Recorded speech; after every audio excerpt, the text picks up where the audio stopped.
O milionário pisava em todos ao seu redor, tratando as pessoas como lixo. Quando humilhou a faxineira do prédio, chamando-a de insignificante, não imaginou que dias depois seu império desabaria. Uma doença devastadora o colocou de joelhos, e adivinha quem seria sua única salvação? Exatamente a mulher que ele desprezou. E você, de onde está assistindo esta história de redenção que vai fazer seu coração apertar? Não perca nenhum capítulo desta montanha-russa de emoções. Se inscreva agora. Deixe seu like e ative o sininho para acompanhar essa transformação do desprezo ao respeito, da arrogância à gratidão. O salto italiano de Ricardo Mendes ecoava pelos corredores espelhados do edifício Olympus como o tic-tac de um relógio suíço. Preciso. Caro.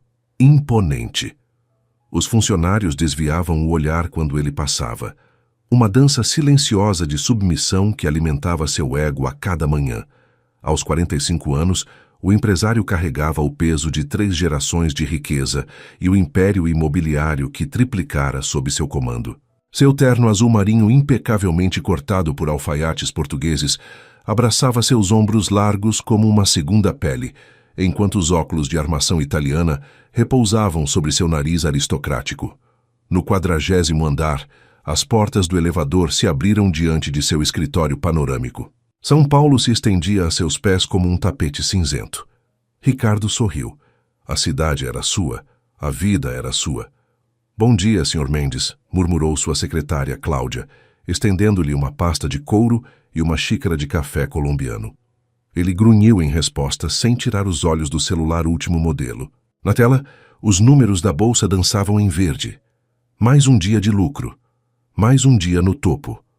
O barulho de um balde caindo o fez franzir a testa. Irritado, levantou os olhos e viu uma mulher de meia-idade, uniformizada, recolhendo apressadamente os utensílios de limpeza espalhados pelo chão. Desculpe, senhor, ela murmurou sem encontrar seus olhos. A mandíbula de Ricardo enrijeceu. Uma veia pulsou em sua têmpora. Você tem alguma ideia de quanto custa este carpete? A mulher engoliu em seco, suas mãos enrugadas tremendo ligeiramente. Desculpe, foi um acidente. Acidente? A voz dele pingava veneno.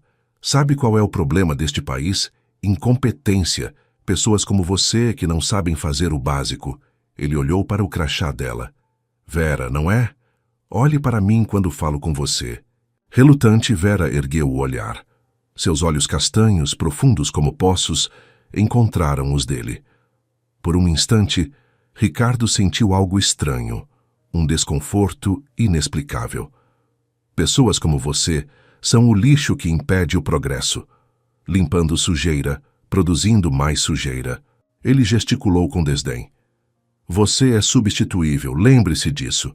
As palavras pairaram no ar como veneno. Os funcionários ao redor fingiram não ouvir, mas o silêncio era ensurdecedor. Vera manteve a dignidade, embora seus ombros tivessem encolhido.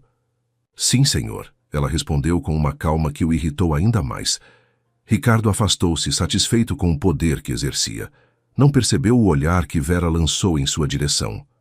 Não era ódio, era algo mais profundo, uma mistura de pena e conhecimento, como quem vê além das aparências. Enquanto ele seguia para sua sala, não poderia imaginar que em apenas alguns dias, aquela mulher que acabara de humilhar seria a única pessoa capaz de impedir que sua vida perfeita desmoronasse completamente. Ricardo girava em sua cadeira executiva, de couro italiano, observando a cidade através das janelas do 40º andar. Seu império brilhava sob o sol da tarde. 3 torres corporativas, 5 condomínios de luxo e um shopping center exclusivo. Tudo com seu nome.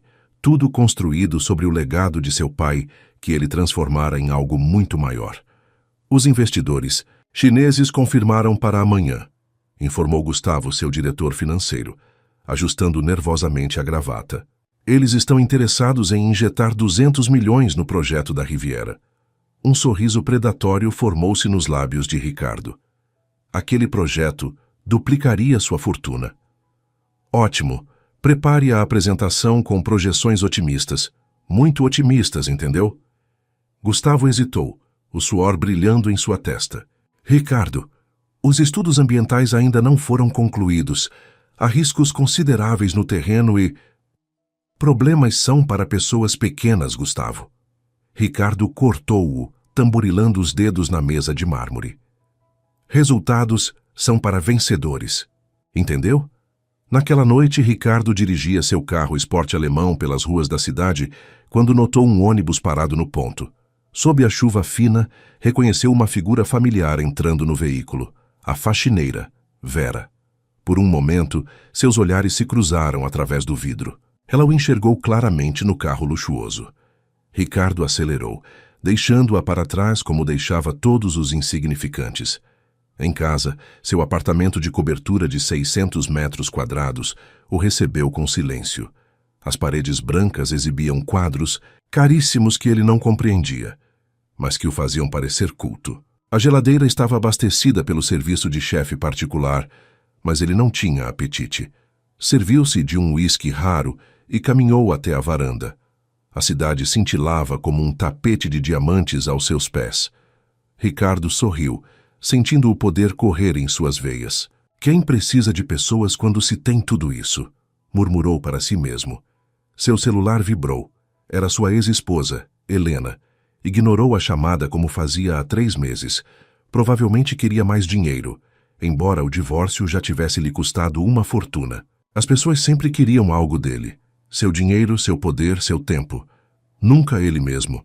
Um calafrio repentino percorreu sua espinha. Sentiu uma tontura estranha, como se o chão oscilasse sob seus pés. Apoiou-se na grade da varanda, respirando fundo. A sensação passou rapidamente, mas deixou uma inquietação perturbadora. Talvez fosse apenas cansaço. Enquanto observava a cidade, não percebeu que seu corpo estava enviando os primeiros sinais. Sinais que logo se transformariam em um terremoto em sua vida perfeitamente controlada. E quando o mundo começasse a desabar, nem todo o dinheiro do mundo seria capaz de salvá-lo. No 40º andar do edifício Olympus, o escritório vazio de Ricardo guardava um segredo que ainda não conhecia. Na mesa de centro, entre documentos importantes, um copo d'água permanecia intocado, refletindo as luzes noturnas da cidade que ele acreditava possuir. Na manhã seguinte, Ricardo despertou com uma dor de cabeça lancinante. Ignorou-a, engolindo 2 comprimidos com café preto. Reuniões importantes o aguardavam. O relógio mostrava 6h30, tempo suficiente para sua corrida matinal de 5 quilômetros no parque exclusivo do condomínio. Enquanto corria, sentiu novamente aquela tontura estranha. Parou, apoiando-se em uma árvore, a respiração irregular. Nada que uma vitamina não resolva, pensou, irritado com a própria fraqueza. No elevador do edifício Olympus, encontrou-se novamente com Vera, que segurava produtos de limpeza. O espaço confinado intensificou seu desconforto. Ela mantinha o olhar baixo, mas ele podia sentir algo emanando dela. Dignidade. Desafio silencioso. Bom dia, Sr. Mendes, ela murmurou educadamente. Ricardo ajustou a gravata, ignorando-a deliberadamente. O silêncio pesava como chumbo. Quando o elevador parou no 10º andar para que ela saísse, Ricardo não conteve a língua afiada. Da próxima vez, use as escadas. Este elevador é para executivos, não para o pessoal da limpeza. As portas se fecharam antes que pudesse ver a reação dela. Sentiu uma pontada de algo que poderia ser culpa, mas rapidamente a afastou. Sentimentos eram para os fracos. A reunião com os investidores chineses começou pontualmente às 9h. Ricardo dominava a sala de conferências como um maestro, encantando os potenciais parceiros com projeções impressionantes e promessas audaciosas. Mas, no meio de sua apresentação, as palavras começaram a embaralhar-se em sua mente. Sua visão turvou, as figuras dos gráficos dançaram diante de seus olhos. Como podem ver, nosso retorno sobre. As palavras morreram em sua garganta. Um suor frio escorreu por sua têmpora. A sala girou violentamente. Sr. Mendes, está tudo bem? A voz distante de Gustavo parecia vir de outro mundo. Ricardo sentiu as pernas fraquejarem. Agarrou-se à mesa, derrubando uma jarra d'água. O líquido espalhou-se sobre documentos importantes, mas ele mal percebeu. A última coisa que registrou antes de sua visão escurecer foram os rostos alarmados dos investidores e o telefone na mão de sua secretária, chamando uma ambulância. Quando recobrou a consciência, estava deitado em um sofá em sua sala, o paletó removido e a gravata afrouxada. Gustavo e Cláudia o observavam com preocupação. "O que aconteceu?" perguntou a voz rouca. "Você desmaiou durante a apresentação", respondeu Cláudia, oferecendo-lhe água. "O médico está a caminho." Ricardo tentou levantar-se, mas outra onda de tontura o atingiu. "Cancele o médico, estou bem." "Os chineses foram embora", informou Gustavo, o desapontamento evidente em sua voz. "Disseram que entrarão em contato depois."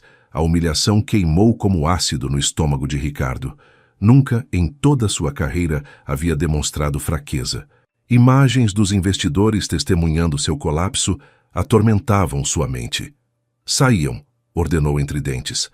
"Todos vocês." Quando ficou sozinho, a realidade o atingiu.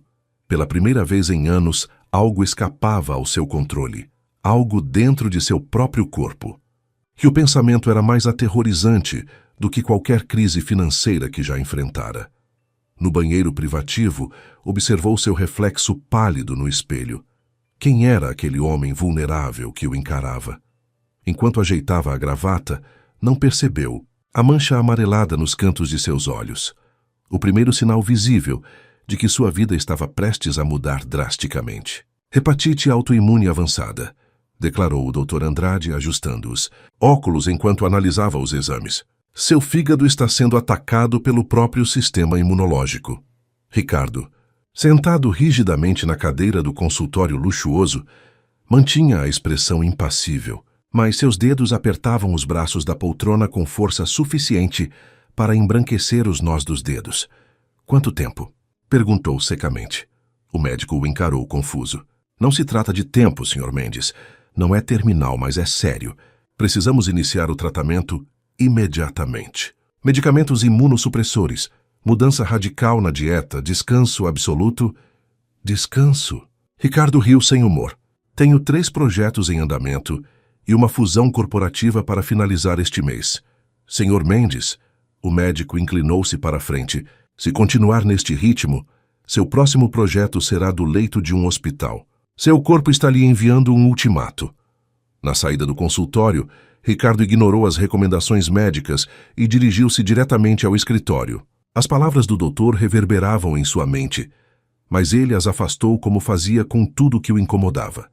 Nas semanas seguintes, Ricardo tentou manter sua rotina implacável, escondendo os sintomas crescentes. As medicações o deixavam tonto e irritadiço.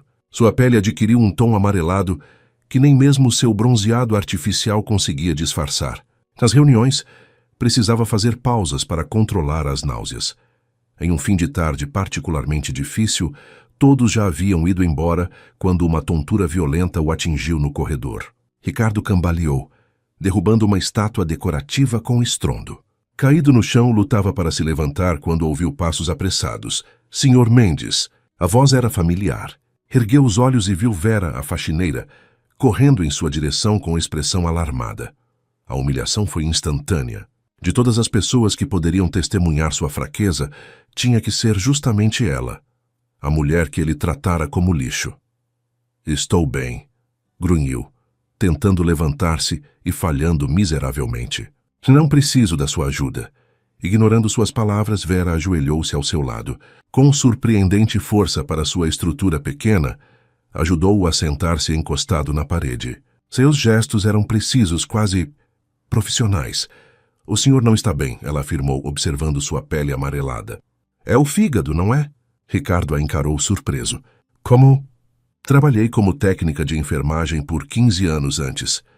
Ela não completou a frase. "Precisa de água e descanso. Deixe-me ajudá-lo a chegar até sua sala."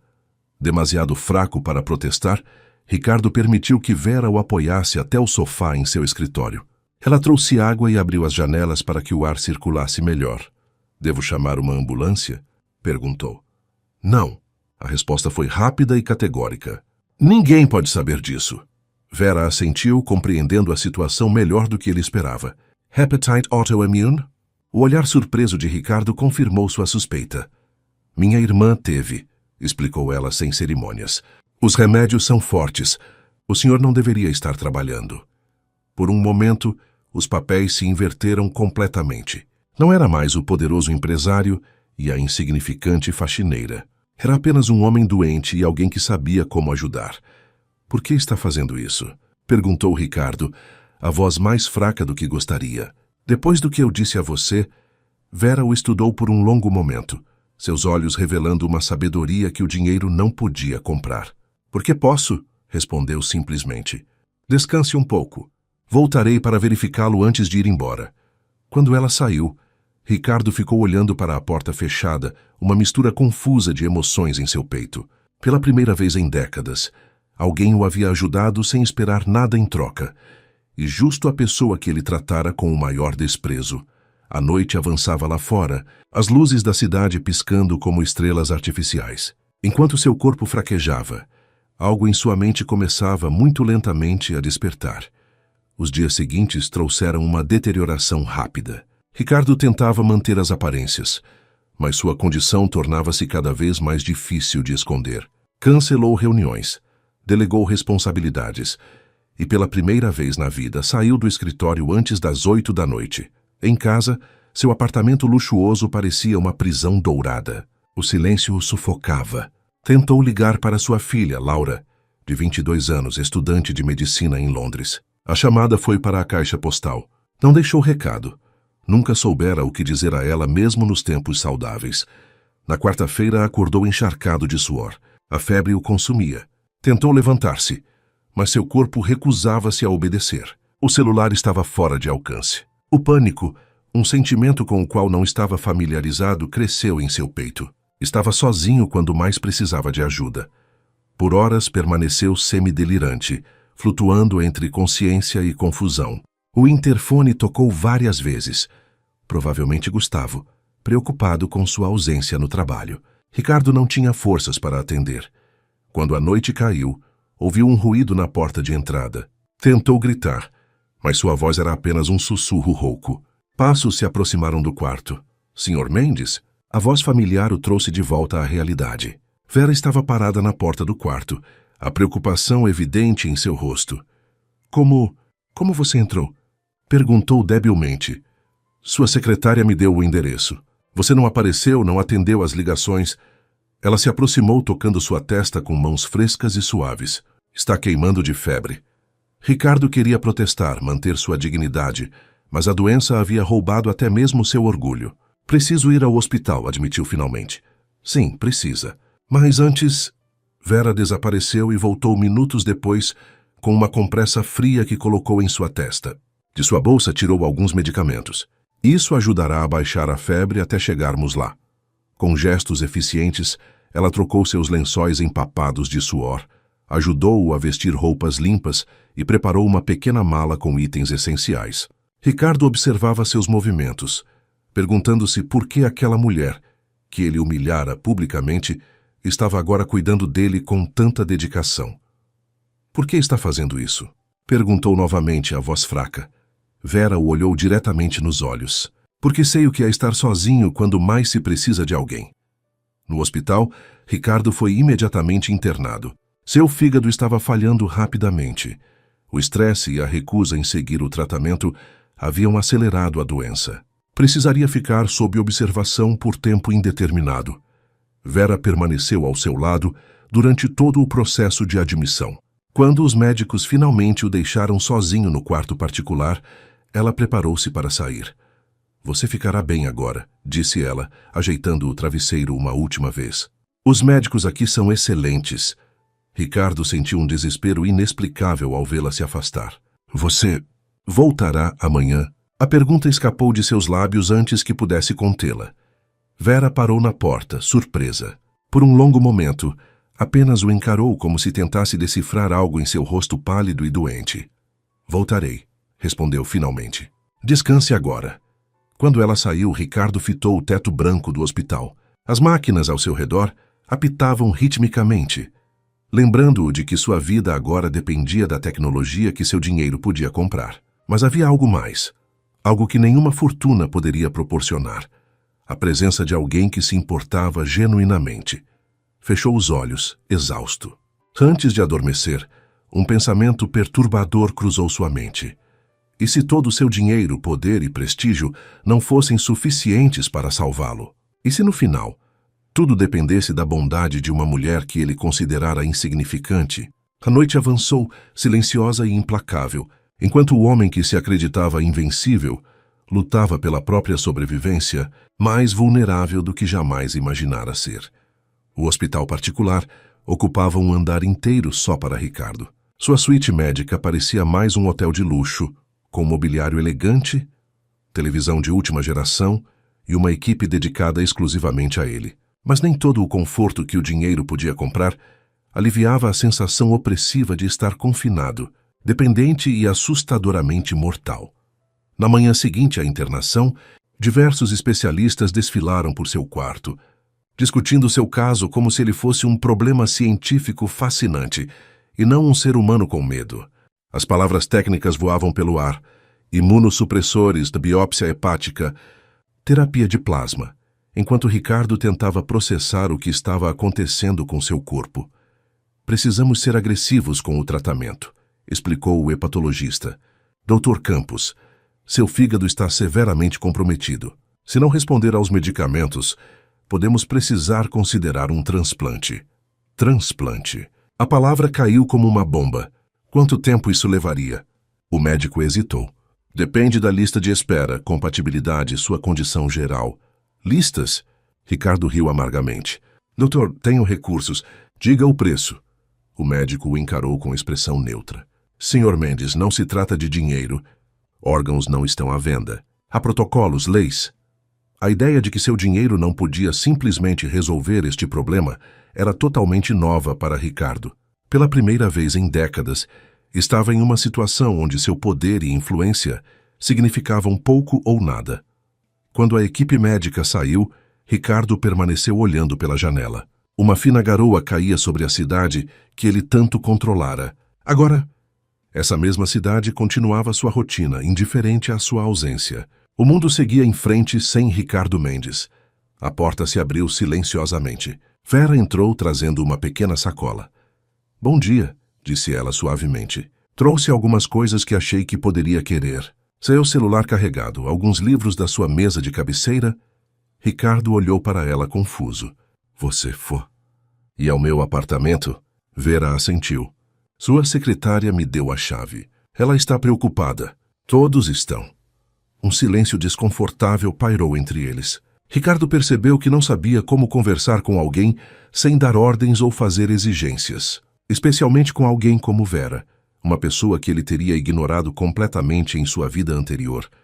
Obrigado, disse finalmente, a palavra soando estranha em seus lábios. Por tudo isso. Vera sorriu, um sorriso genuíno que iluminou seu rosto cansado. Não precisa agradecer. Preciso sim, insistiu ele, surpreendendo a si mesmo. Depois do modo como eu te tratei, por que você não me deixou lá sofrendo sozinho? Teria sido justo. Vera puxou uma cadeira e sentou-se ao lado da cama. Seus olhos, Ricardo notou pela primeira vez, eram de um castanho profundo, quase âmbar quando a luz os atingia. Justiça não é sobre retribuir maldade com maldade, respondeu ela simplesmente. Minha mãe sempre dizia, a vida já ensina lições difíceis o suficiente. Não precisamos adicionar às dores dos outros. As palavras tocaram algo profundo em Ricardo. Lembrou-se de sua própria mãe, falecida há tanto tempo. Ela também tinha frases assim, antes que a ambição e o dinheiro o transformassem em alguém que ela provavelmente não reconheceria. Você tem família, Vera? A pergunta escapou antes que pudesse contê-la. Um vislumbre de tristeza cruzou o rosto dela. Tive. Meu marido faleceu há 6 anos, câncer. Minha filha mora em Recife com os netos. Seus olhos brilharam ao mencionar os netos. 2 meninos. São minha alegria. Ricardo sentiu uma pontada de inveja. Ele mal conhecia sua única filha. Sempre ocupado demais para visitas. Sempre focado no próximo negócio. E a sua família? Perguntou Vera. Alguém que eu deva contatar?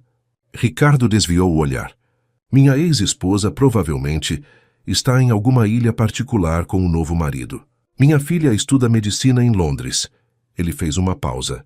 Não nos falamos muito. Talvez seja hora de mudar isso, sugeriu Vera gentilmente. Antes que Ricardo pudesse responder, seu celular vibrou. Era Gustavo. negócios urgentes. Contratos pendentes. O mundo que não parava. Enquanto atendia a ligação e voltava ao papel de CEO implacável, Ricardo percebeu que Vera havia se retirado discretamente, deixando-o com seus negócios. Mas pela primeira vez, ele sentiu que talvez estivesse segurando as prioridades erradas. 3 dias se passaram. A condição de Ricardo flutuava entre melhoras tímidas e recaídas preocupantes. Quando estava consciente, passava horas ao telefone, dirigindo seus negócios remotamente, ignorando os avisos médicos para descansar. Em uma tarde particularmente difícil, após uma videoconferência tensa, com investidores nervosos, Ricardo desabou contra os travesseiros exausto. O quarto girava ao seu redor, e um suor frio escorria por sua testa. Tinha forçado demais. A porta se abriu e Vera entrou carregando uma pequena marmita. Imediatamente percebeu o estado dele. O que aconteceu? Perguntou apressando-se até a cama e pressionando o botão de chamada da enfermagem. Estou bem, mentiu Ricardo, a voz fraca atraindo-o. Apenas um pouco cansado. Vera lançou um olhar severo para o laptop aberto e os documentos espalhados sobre a cama. Você não aprende, não é? Quer matar-se trabalhando? A dureza em sua voz surpreendeu Ricardo. Normalmente ninguém ousaria falar com ele naquele tom, mas ao invés de irritação sentiu algo diferente. Respeito. Preciso manter as coisas funcionando, justificou-se. Tenho responsabilidades, pessoas dependem de mim. E como você vai ajudá-las morto? Perguntou Vera sem rodeios enquanto media sua pressão. Está muito alta. Precisa descansar agora. Ricardo observou, enquanto ela fechava as cortinas e organizava os medicamentos. Seus movimentos eram eficientes, precisos. Havia uma história ali, algo que ele ainda não sabia. Você disse que foi técnica de enfermagem, comentou. Por que parou? Vera pausou, suas mãos momentaneamente imóveis. É uma longa história. Tenho tempo, respondeu Ricardo, surpreendendo a ambos. Não é como se pudesse ir a algum lugar. Ela sentou-se na poltrona ao lado da cama, seus olhos distantes, como se enxergassem outro tempo. Trabalhei no Hospital Santa Misericórdia por 15 anos. Amava meu trabalho. Um sorriso suave apareceu em seus lábios. Cuidar das pessoas. Ver a gratidão nos olhos delas. Não existe recompensa maior. Então, o que aconteceu? Meu marido adoeceu. Câncer terminal. Precisei tirar licença para cuidar dele. Sua voz ficou mais baixa. Depois que ele partiu, tentei voltar. Mas o hospital havia sido comprado por um grande grupo. Novas políticas, cortes de pessoal. Disseram que eu estava desatualizada. Ricardo sentiu um peso no estômago que nada tinha a ver com sua doença. Qual grupo comprou o hospital? O olhar de Vera encontrou o dele. Grupo Mendes Saúde. O silêncio que seguiu foi ensurdecedor. Ricardo engoliu em seco, lembrando-se vagamente da aquisição, uma entre dezenas que seu conglomerado fazia anualmente. Para ele, havia sido apenas números em uma planilha. Para Vera, havia sido sua vida. Eu não sabia, murmurou ele, incapaz de encontrar palavras adequadas. Como poderia saber? Respondeu ela sem amargura. Para pessoas como você, nós somos apenas estatísticas, números a serem otimizados. As palavras atingiram Ricardo como um soco. Era exatamente assim que ele pensava. Pessoas como custos operacionais, vidas como margens de lucro. Depois disso, continuou Vera, peguei o que encontrei, faxineira, cuidadora, o que fosse. Tenho minha dignidade e meus netos para ajudar. Ricardo observou-a sob uma nova luz. Esta mulher que ele descartara como insignificante, carregava uma força e dignidade que ele, com todos seus bilhões, nunca compreendera verdadeiramente. Isso não explica por que você está aqui, ajudando o homem que destruiu sua carreira e ainda por cima a humilhou, disse Ricardo, a confusão evidente em sua voz. Vera levantou-se, ajeitando o cobertor sobre ele com mãos gentis. Talvez um dia você entenda. Ela fez uma pausa na porta. Agora descanse. De verdade. Quando ela saiu, Ricardo permaneceu acordado por muito tempo, seu império mental desmoronando sob o peso de uma simples verdade. Havia desprezado pessoas como Vera por toda a sua vida, sem jamais considerar as vidas e histórias por trás dos rostos anônimos que cruzavam seu caminho. A noite avançou, e pela primeira vez desde que fora internado, Ricardo não pegou o telefone uma única vez. Em vez disso, fitou o teto, repensando cada decisão, cada ordem implacável, cada vida afetada pelo homem que ele escolhera se tornar.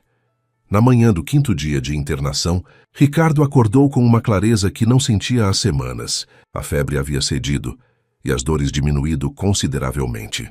Quando o Dr. Campos entrou para a visita matinal, parecia positivamente surpreso. Seus exames estão melhorando. Sr. Mendes, o tratamento está funcionando melhor do que esperávamos. Ricardo assentiu, permitindo-se um leve sorriso. Quando poderei sair daqui? O médico ajustou os óculos. Ainda é cedo para isso. Precisamos monitorá-lo de perto por pelo menos mais uma semana. E depois será uma longa recuperação em casa. Meses, provavelmente. Meses. A ideia de ficar afastado dos negócios por tanto tempo era inconcebível. Doutor, tenho uma empresa para administrar. E eu tenho um paciente para manter vivo, respondeu o médico calmamente. Sua prioridade agora deve ser sua saúde, não seu escritório. Quando o médico saiu, Ricardo ficou surpreso ao ver que não era Vera, mas sua secretária Cláudia, quem entrava no quarto, carregando uma pasta de documentos.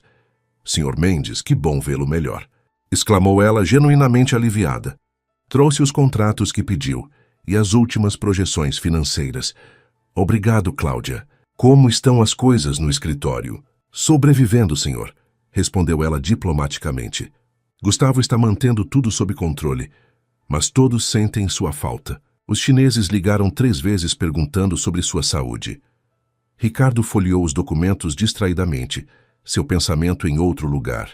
Cláudia, você conhece a Vera, a faxineira? A secretária pareceu surpresa com a mudança de assunto. A senhora que tem vindo visitá-lo? Sim, claro. Ela tem sido muito prestativa. O que você sabe sobre ela? Cláudia ajustou os óculos pensativa. Não muito, para ser honesta. Ela trabalha na empresa terceirizada de limpeza há alguns anos. É muito discreta, mas todos gostam dela. Sempre tem uma palavra gentil, mesmo quando... Ela parou constrangida, mesmo quando as pessoas a tratam mal. Completou Ricardo. Bem, sim, admitiu Cláudia. Sabe como são alguns executivos? Um silêncio constrangedor pairou no ar. Mais alguma coisa, senhor? Perguntou Cláudia finalmente. Na verdade, sim. Quero que faça 2 coisas para mim. Ricardo endireitou-se na cama, sentindo uma nova determinação. Primeiro, cancele todas as minhas reuniões para as próximas 2 semanas. Não posterguem, cancelem. Gustavo pode lidar com o que for urgente.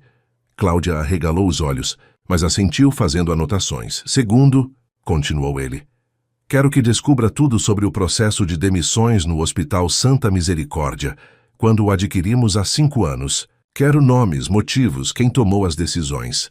Posso perguntar por quê?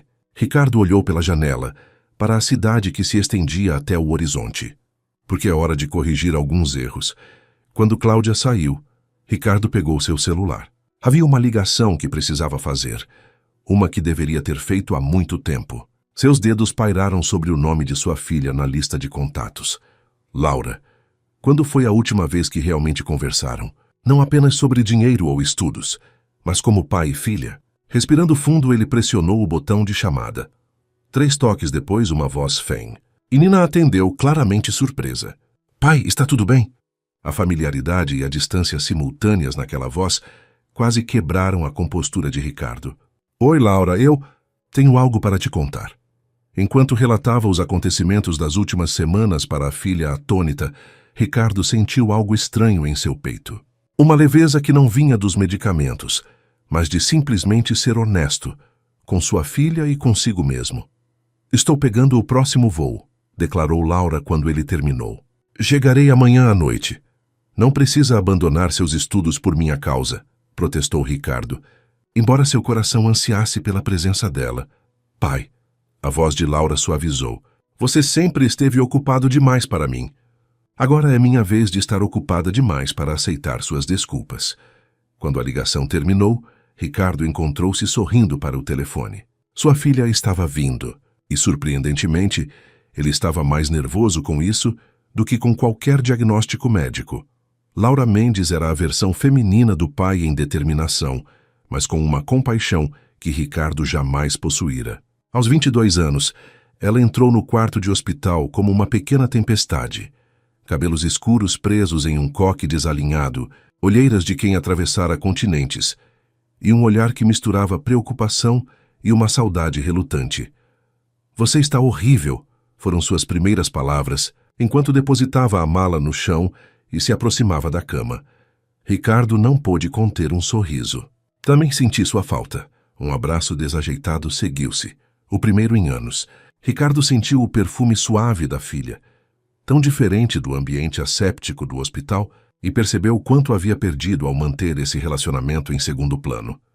"Os médicos dizem que você está melhorando", comentou Laura, examinando-o com olhos clínicos de quase médica, "mas ainda parece um paciente de verdade, não um CEO disfarçado." "Estou seguindo as ordens médicas", respondeu ele, surpreendendo-se com a própria docilidade. Laura ergueu uma sobrancelha. "Desde quando?" "Pessoas mudam. Em uma semana?" Ricardo desviou o olhar para a janela. "Às vezes, uma semana é tudo o que se precisa para perceber uma vida inteira de erros." Laura sentou-se na beira da cama, estudando o pai com curiosidade. "Quem é você e o que fez com Ricardo Mendes?" Naquele momento, a porta se abriu e Vera entrou, carregando uma pequena cesta com frutas. Parou ao ver Laura. "Oh, desculpe. Não sabia que tinha visita." "Não, por favor, entre", apressou-se Ricardo. "Laura, esta é Vera. Vera, minha filha, Laura." As duas mulheres trocaram cumprimentos. Laura observou com interesse a interação entre seu pai e aquela mulher simples, que claramente não pertencia ao seu círculo habitual. "Vera tem sido uma amiga inestimável durante este período", explicou Ricardo, sentindo a inadequação das palavras para descrever o que Vera representava. "Apenas fazendo o que qualquer pessoa faria", respondeu Vera modestamente. Laura sorriu, intrigada. "Aparentemente não é o que qualquer pessoa faria. Ou meu pai não estaria tão impressionado." Um silêncio constrangedor pairou no ar. "Bom, vou deixá-los a sós", disse Vera, colocando as frutas sobre a mesa. "Família é importante." Quando ela saiu, Laura virou-se para o pai com uma expressão de absoluta curiosidade. "Ok, agora você vai me contar exatamente quem é essa mulher e como ela conseguiu o que parece ser impossível: humanizar Ricardo Mendes." Durante a próxima hora, Ricardo relatou tudo à filha: o encontro inicial, as humilhações, a doença e como Vera aparecera quando ele mais precisava. Com cada palavra, sentia-se simultaneamente envergonhado de seu comportamento passado e aliviado por finalmente confrontá-lo. Laura ouviu em silêncio, seu rosto passando da surpresa à compreensão. "Sabe", disse ela finalmente, "mamãe sempre dizia que você não era uma pessoa ruim, apenas alguém que havia esquecido como ser bom." As palavras atingiram Ricardo como um raio. Helena, sua ex-esposa, sempre fora perceptiva demais para seu próprio bem. Ela estava certa sobre muitas coisas, admitiu. "Sobre quase tudo", corrigiu Laura, com um pequeno sorriso. "Principalmente sobre você precisar de um choque de realidade."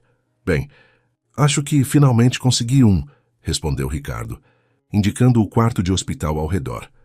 Naquela noite, pai e filha conversaram como nunca antes. Sobre o passado, sobre os anos perdidos, sobre Londres e medicina, sobre medos e esperanças. Laura contou sobre seu namorado britânico, Thomas, um detalhe que Ricardo jamais teria sabido em sua vida anterior.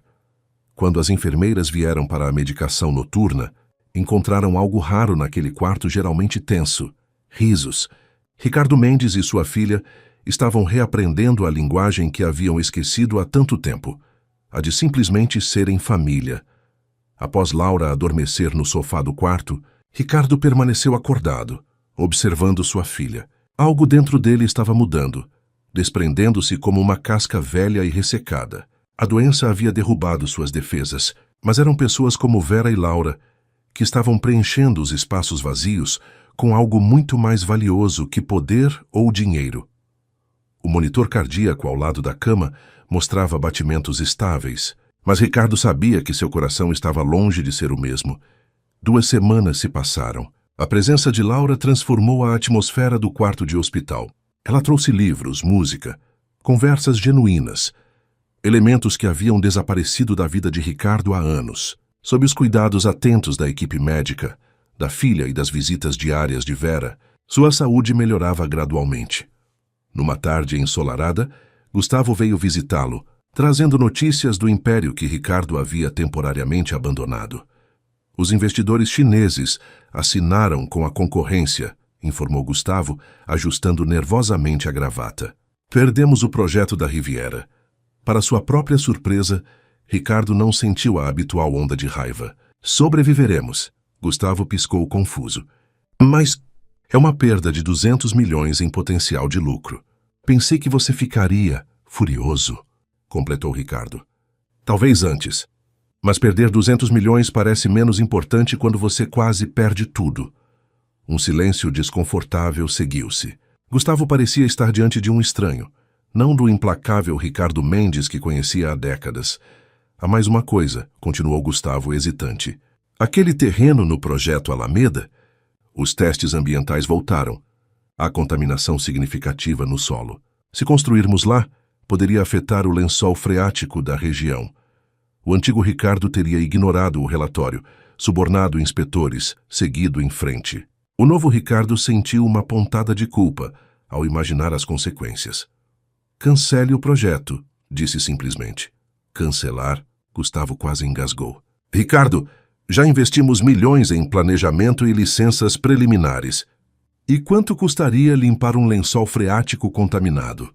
Quanto vale a saúde das pessoas que beberiam essa água? Ricardo indicou a janela. Encontre outro terreno limpo. Faremos algo melhor. Algo que não nos envergonhe depois. Quando Gustavo saiu, ainda atordoado, Laura entrou com um sorriso travesso. Acho que você acaba de dar um ataque cardíaco no seu diretor financeiro, comentou ela, sentando-se na beira da cama. Ele sobreviverá, respondeu Ricardo. Diferente do lençol freático, se seguíssemos com aquele projeto. Laura estudou o pai com uma nova apreciação. Sabe, estou começando a gostar deste novo Ricardo Mendes. Mais tarde naquele dia, Vera apareceu para sua visita habitual. Encontrou Ricardo sentado numa poltrona perto da janela, contemplando o pôr do sol, que tingia São Paulo de tons alaranjados.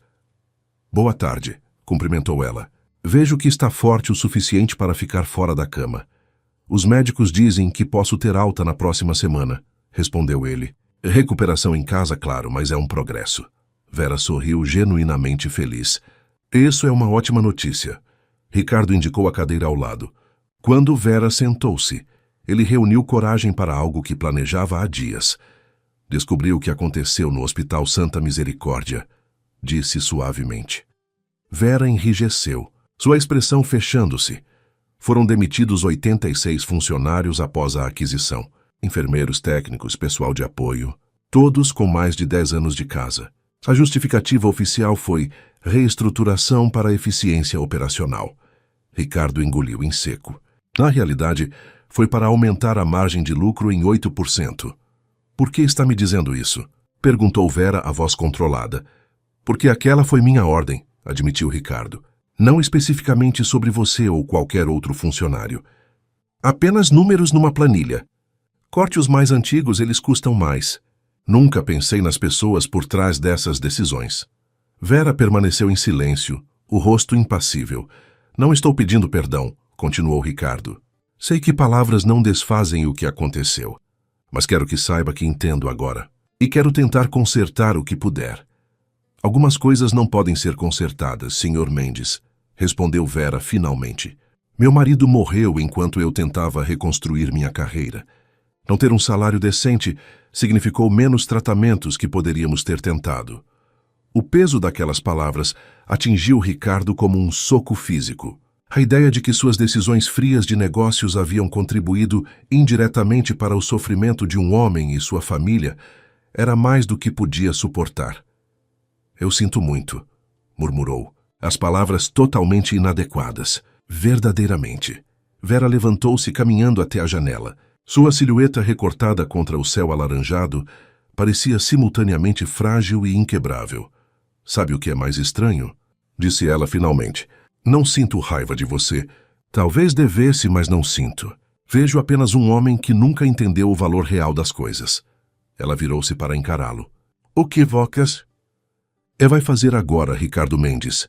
Quando sair daqui e voltar ao seu mundo de poder, esquecerá tudo isso como um pesadelo temporário? A pergunta pairou no ar como um desafio. E pela primeira vez, Ricardo não tinha uma resposta pronta. Nenhum plano calculado, nenhuma estratégia de negócios. Tinha apenas a verdade crua de seu próprio coração transformado. Não sei exatamente, admitiu finalmente. Mas sei que não posso mais ser o homem que entrou neste hospital. Um pequeno sorriso surgiu nos lábios de Vera. Então, talvez ainda haja esperança para você. Quando a noite caiu completamente sobre a cidade, Ricardo permaneceu acordado, pensando nas palavras de Vera. A pergunta ecoava em sua mente. O que faria agora? Como transformaria essa experiência em algo significativo? Algo que pudesse, de alguma forma, compensar décadas de indiferença e arrogância? A resposta começou a formar-se lentamente em sua mente, como as primeiras luzes da manhã após uma longa noite escura. No dia da alta hospitalar, uma pequena comitiva aguardava Ricardo. Laura, é claro, Gustavo, Cláudia e, para sua surpresa, Vera, que havia tirado o dia de folga para estar presente. Não precisava fazer isso, disse Ricardo a ela, enquanto uma enfermeira o ajudava com os últimos preparativos. Queria ver com meus próprios olhos, respondeu Vera com um pequeno sorriso. O grande Ricardo Mendes saindo do hospital como um homem comum. Havia um tom de brincadeira em sua voz que antes teria irritado Ricardo, mas que agora apenas o fazia sorrir. O Dr. Campos entregou-lhe uma lista detalhada de recomendações e medicamentos. Sem trabalho por pelo menos mais um mês, e mesmo depois apenas meio período por um bom tempo. Seu corpo passou por um trauma significativo. Entendido, doutor, assentiu Ricardo para espanto de Gustavo. No elevador, a caminho do térreo, Ricardo sentiu uma estranha mistura de emoções. Alívio por deixar o hospital, apreensão pelo futuro e uma sensação completamente nova de gratidão simplesmente por estar vivo. Temos o carro esperando, informou Gustavo. E segurança adicional para evitar a imprensa. Houve alguns vazamentos sobre sua condição. A imprensa? Ricardo franziu a testa. Por que se importariam? Laura riu. Pai, você é um dos homens mais ricos do país. Sua hospitalização prolongada é notícia, queira ou não. Quando as portas do elevador se abriram no saguão, Ricardo viu que Laura estava certa. Mesmo com segurança, alguns repórteres haviam conseguido acesso, e flashes dispararam assim que o viram. Sr. Mendes, é verdade que sofreu falência hepática? O Grupo Mendes está à beira da falência sem seu comando. Há rumores de que seu estado era terminal. Algum comentário? Por um momento, o velho Ricardo quase emergiu. Aquele que desprezava a imprensa e tratava perguntas como ataques. Mas então, sentiu uma mão gentil em seu braço. Vera, ao seu lado, deu-lhe um olhar tranquilizador. Para a surpresa de todos, Ricardo parou e dirigiu-se calmamente aos repórteres. Sim, estive gravemente doente. Não, o Grupo Mendes não está à beira da falência. Temos uma equipe excelente. Ele olhou para Gustavo, que parecia em choque. Na verdade, aprendi algumas lições valiosas durante este período. Sobre prioridades, sobre o que realmente importa. Um silêncio surpreso seguiu-se. Este não era o Ricardo Mendes que conheciam. O recluso, o arrogante, o impaciente com a mídia. E o que realmente importa, Sr. Mendes? Perguntou uma jovem repórter, aproveitando a abertura inesperada. Ricardo olhou ao redor. Para Laura, para Vera, para a equipe que o aguardava. As pessoas, respondeu simplesmente. No final são sempre as pessoas. No carro, a caminho de seu apartamento, Laura não conseguia parar de sorrir.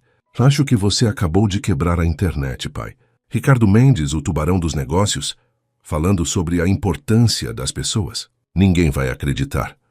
Deixe que duvidem, respondeu ele, observando a cidade passar pela janela. Terei tempo para provar. Na cobertura, Ricardo surpreendeu-se com as mudanças. O lugar havia sido reorganizado. Flores frescas em vasos que ele nem sabia que possuía. A cama do quarto principal, adaptada para facilitar sua recuperação. Uma pequena farmácia doméstica organizada na mesa de cabeceira. Laura fez tudo isso? Perguntou a Cláudia. Na verdade foi Vera, respondeu a secretária. Ela veio no fim de semana com algumas assistentes. Disse que queria garantir que o ambiente fosse adequado para sua recuperação. Ricardo sentiu algo quente expandir-se em seu peito. Mesmo após tudo que revelara sobre seu papel indireto no sofrimento dela, Vera continuava ajudando-o. quando Gustavo e Cláudia saíram, prometendo voltar no dia seguinte, com atualizações mínimas sobre os negócios. Ricardo encontrou-se sozinho com Laura e Vera na sala espaçosa. Bem, disse Vera pegando sua bolsa, minha parte está feita. Você está em casa com sua família. Hora de voltar à minha vida. Espere, apressou-se Ricardo. Nós... Ele olhou para Laura buscando apoio. O que meu pai está tentando dizer, interveio Laura com um sorriso, é que gostaríamos que você ficasse para jantar, para comemorar. Vera hesitou, seus olhos encontrando os de Ricardo. Não sei se seria apropriado. Por favor, disse Ricardo, a palavra ainda soando estranha em seus lábios. Gostaria muito da sua companhia. Após tudo o que fez, algo na sinceridade de seu tom deve ter convencido Vera, pois ela assentiu lentamente. Tudo bem, mas só o jantar. Enquanto Laura chamava o serviço de entrega, Ricardo ainda não estava autorizado a saborear a culinária elaborada de seu chefe. Vera percorreu a sala, observando os quadros caros nas paredes. Você realmente gosta dessas pinturas? Perguntou ela subitamente. Ricardo olhou para as telas abstratas que haviam sido escolhidas por um decorador famoso. Para ser honesto, nunca prestei muita atenção nelas. Vera riu, um som surpreendentemente musical. Pelo menos é sincero. Naquela noite, sentados à enorme mesa de jantar, que raramente vira mais de um ocupante, os três compartilharam uma refeição simples. A conversa fluiu naturalmente, sobre a infância de Laura, sobre os netos de Vera em Recife, sobre planos e sonhos. Quando Vera finalmente se preparou para sair, Ricardo acompanhou-a até a porta, apoiando-se levemente em uma bengala que os médicos haviam insistido que usasse por enquanto. Obrigado, disse ele simplesmente. Por tudo. Vera estudou seu rosto por um longo momento. Sabe o que é engraçado? Eu deveria odiá-lo, pelas coisas que disse, pelo que sua empresa fez comigo. Mas vendo você agora, é como olhar para uma pessoa completamente diferente. Talvez eu seja, respondeu Ricardo, ou talvez esteja apenas descobrindo quem deveria ter sido o tempo todo. Quando a porta fechou-se atrás de Vera, Ricardo permaneceu ali por um momento, absorvendo a quietude do apartamento. Uma decisão cristalizou-se em sua mente. Algo que vinha considerando desde o hospital, mas que agora parecia absolutamente claro. Voltando para a sala, encontrou Laura folheando um álbum de fotos antigas que ela descobrira em algum armário. Laura, disse ele sentando-se ao lado dela, preciso de sua ajuda com um novo projeto. 3 meses se passaram. A recuperação física de Ricardo progrediu lentamente, mas sua transformação interna avançava a passos largos. A imprensa continuava fascinada com a mudança no comportamento do empresário outrora inescrupuloso. Ricardo. Mendes anuncia fundo de apoio para profissionais de saúde. Demitidos. Grupo Mendes revê políticas. Trabalhistas após experiência do CEO. Bilionário transforma doença em oportunidade para outros. Os títulos refletiam apenas a superfície das mudanças. Nos bastidores, Ricardo trabalhava incansavelmente, respeitando seus limites de saúde, em um projeto muito mais pessoal. Numa tarde ensolarada, seu motorista estacionou diante de um prédio simples, na periferia de São Paulo. Ricardo, ainda usando a bengala ocasionalmente, saiu do carro acompanhado por Laura. Tem certeza disso, pai? Perguntou ela, ajustando a pasta que carregava. Podíamos ter marcado em um local mais neutro. Ricardo balançou a cabeça. Não, precisa ser aqui. Subiram 3 lances de escada, o elevador estava quebrado, até chegarem a um apartamento modesto. Ricardo respirou fundo antes de tocar a campainha. A porta abriu-se, revelando Vera surpresa ao vê-los ali. Senhor Mendes, Laura, o que fazem aqui? Podemos entrar? Perguntou Ricardo gentilmente. Temos algo importante para discutir. Claramente desconfortável, Vera conduziu-os à pequena sala. O apartamento era simples, mas impecavelmente organizado. Fotos de 2 meninos sorridentes, os netos, dominavam uma parede inteira. Bonita família, comentou Ricardo, indicando as fotos. São minha vida, respondeu Vera, oferecendo-lhes água. Mas imagino que não vieram até aqui para ver fotos dos meus netos. Não diretamente, concordou Ricardo, aceitando o copo d'água. Viemos falar sobre o futuro. O seu, o meu e o de muitas outras pessoas. Laura abriu a pasta, retirando alguns documentos que entregou a Vera. O que é isso? Perguntou Vera, confusa. É o Estatuto da Fundação Recomeço, explicou Laura. Um novo projeto do Grupo Mendes, dedicado a fornecer retreinamento e oportunidades para profissionais de saúde deslocados por aquisições corporativas. Vera olhou para os papéis, ainda sem compreender completamente. E o que isso tem a ver comigo? Ricardo inclinou-se para a frente, seus olhos encontrando os dela. Queremos que você dirija a fundação.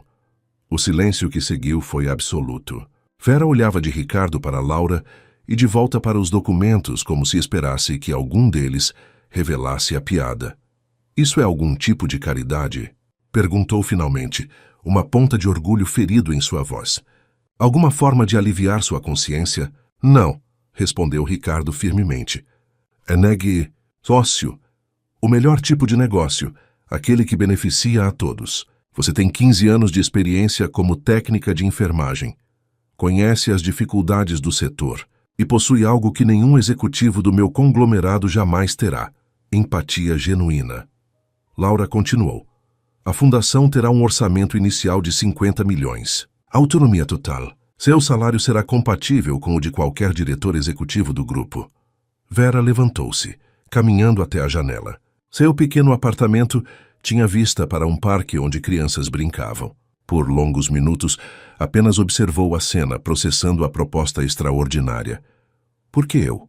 Perguntou finalmente, sem se virar. Há pessoas mais qualificadas, com diplomas, MBA, experiência em gestão. Ricardo trocou um olhar com Laura antes de responder. Porque você me viu no meu pior momento e ainda escolheu me ajudar. Porque você compreende tanto o valor do dinheiro quanto os seus limites. E principalmente, porque você nunca me tratou diferente depois que fiquei doente, nem com desprezo antes, nem com falsa reverência depois. Vera virou-se, seus olhos brilhando com lágrimas contidas. E se eu falhar? Todos falhamos, respondeu Ricardo suavemente.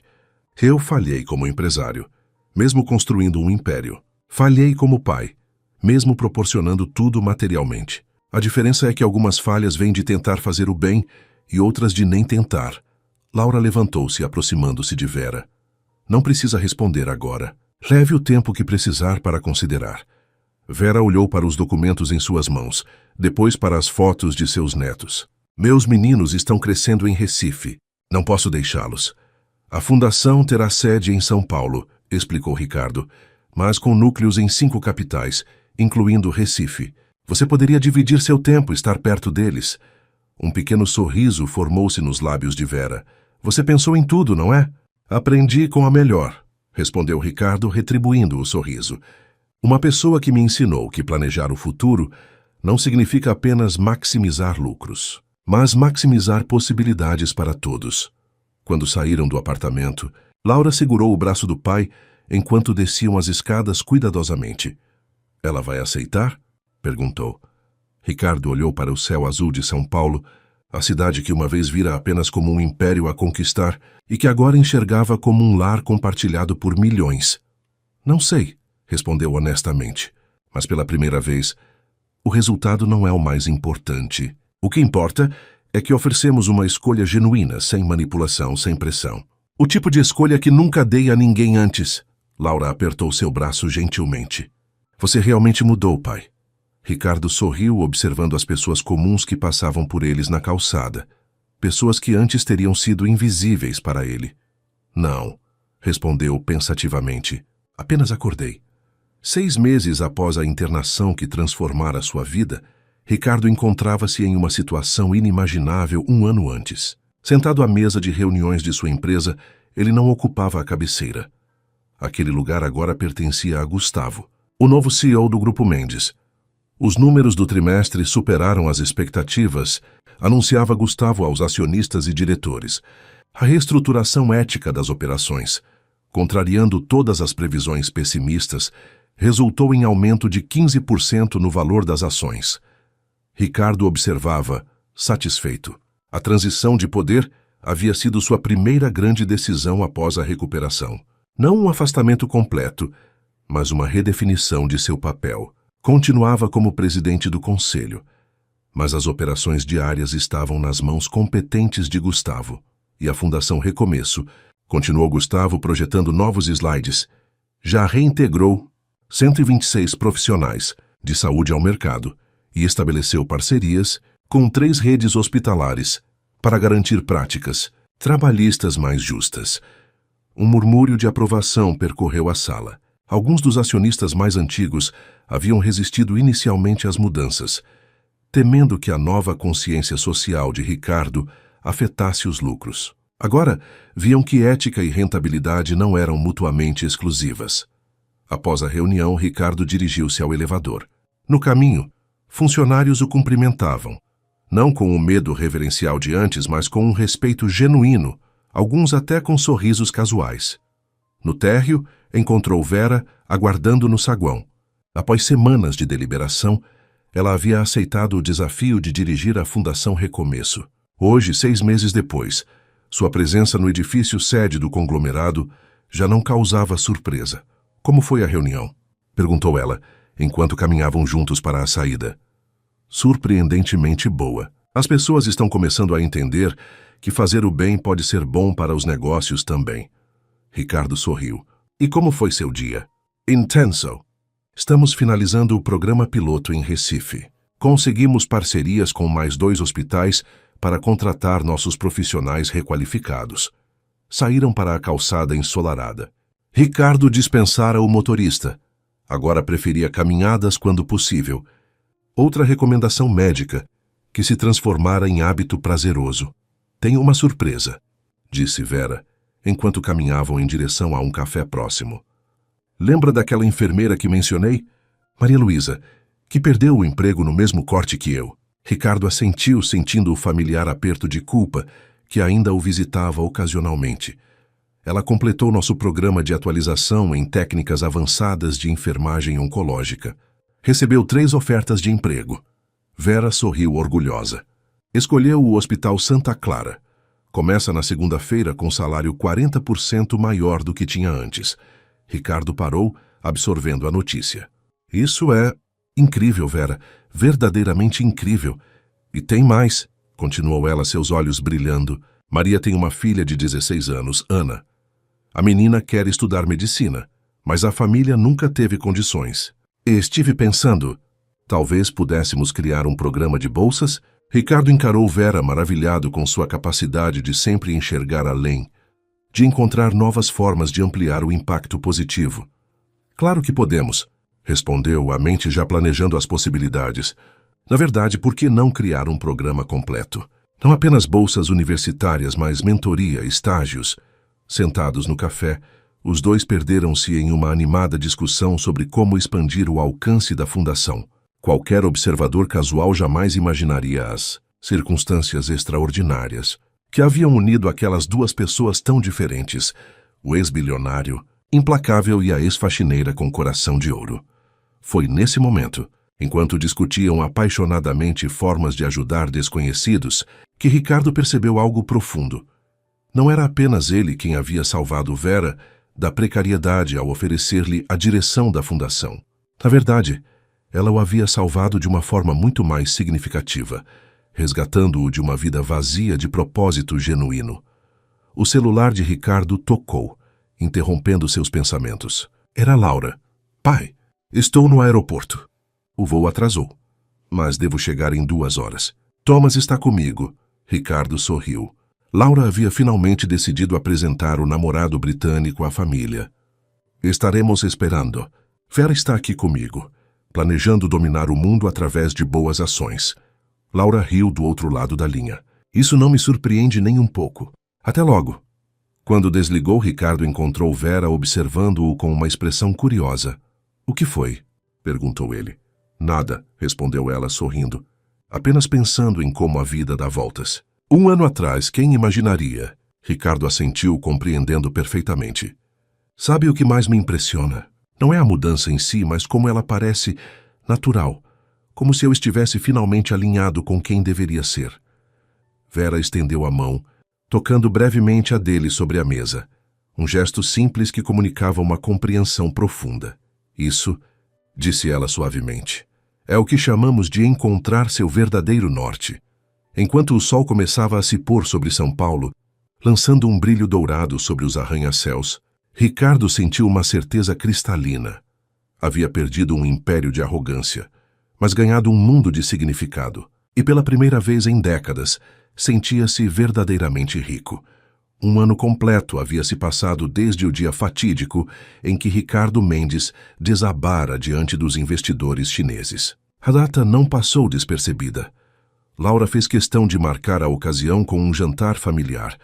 A cobertura de Ricardo, antes um monumento à ostentação solitária, agora vibrava com vozes e risos. Laura e Thomas, recém-noivos, haviam voado de Londres especialmente para a ocasião. Gustavo e sua esposa traziam o calor de amizades renovadas em bases mais autênticas. E Vera, claro, presente como a catalisadora silenciosa de toda aquela transformação. Um brinde, propôs Laura, erguendo sua taça, ao aniversário do dia em que meu pai começou sua segunda vida, ao renascimento, concordou Thomas, com seu charmoso sotaque britânico. Ricardo observou os rostos ao redor da mesa. Pessoas que genuinamente se importavam com ele, não com seu dinheiro ou influência. A sensação ainda parecia nova, quase surreal. Na verdade, disse ele, erguendo sua própria taça com água mineral, álcool ainda era proibido por seus médicos, gostaria de propor um brinde diferente, a queda que precede a ascensão, aos fracassos que nos ensinam mais que os sucessos. Os olhares se voltaram para Vera, que sorria discretamente. E principalmente, continuou Ricardo, as pessoas que nos enxergam no nosso pior momento e, mesmo assim, escolhem acreditar no melhor que podemos ser. Após o jantar, enquanto os outros conversavam animadamente na sala, Ricardo conduziu Vera até a varanda. A cidade estendia-se abaixo deles, um tapete de luzes que piscavam na noite clara. Tenho algo para você, disse ele, entregando-lhe um envelope. Vera abriu-o com curiosidade. Dentro havia documentos oficiais e uma carta. O que é isso? Perguntou ela confusa. A Fundação Recomeço agora é legalmente independente do Grupo Mendes, explicou Ricardo. Tem seu próprio fundo de dotação, suficiente para funcionar perpetuamente. Ninguém, nem mesmo eu, pode interferir em sua missão ou direção. Vera olhou para os papéis atônita. Mas por quê? Porque obras verdadeiramente boas não devem depender do humor ou da saúde de uma única pessoa, respondeu Ricardo. O que construímos este ano é maior que nós dois. Merece viver por gerações. Lágrimas brilhavam nos olhos de Vera. Não sei o que dizer. Não diga nada, sorriu Ricardo. Apenas continue fazendo o que já faz tão bem. Enxergar o potencial nas pessoas quando elas mesmas não conseguem ver. Um confortável silêncio estabeleceu-se entre eles, enquanto contemplavam a cidade. Não como proprietário e empregada, não como benfeitor e beneficiária, mas como dois seres humanos unidos por uma jornada extraordinária de transformação mútua. Sabe, disse Vera finalmente, quando eu era menina, minha avó contava uma história sobre um homem rico que tinha tudo, menos a capacidade de ver as pessoas ao seu redor. Um dia, ele adoeceu gravemente e foi cuidado por alguém que havia maltratado. A experiência abriu seus olhos, não apenas para sua própria mortalidade, mas para a humanidade compartilhada com todos. Ricardo sorriu. E como terminava essa história? Não terminava, respondeu Vera, seus olhos encontrando os dele. Minha avó dizia que histórias de redenção nunca terminam realmente. Elas apenas se transformam em novos começos. Dentro do apartamento, risadas ecoavam. Laura mostrava fotos de Londres no celular. Thomas contava histórias sobre hospitais britânicos. Gustavo revelava planos de expandir os programas sociais do Grupo Mendes. Novos começos, repetiu Ricardo suavemente. Gosto disso. Olhando para a mulher ao seu lado, a pessoa que ele uma vez chamara de lixo e que agora considerava uma das maiores bênçãos de sua vida, Ricardo compreendeu a profunda verdade nas palavras da avó de Vera.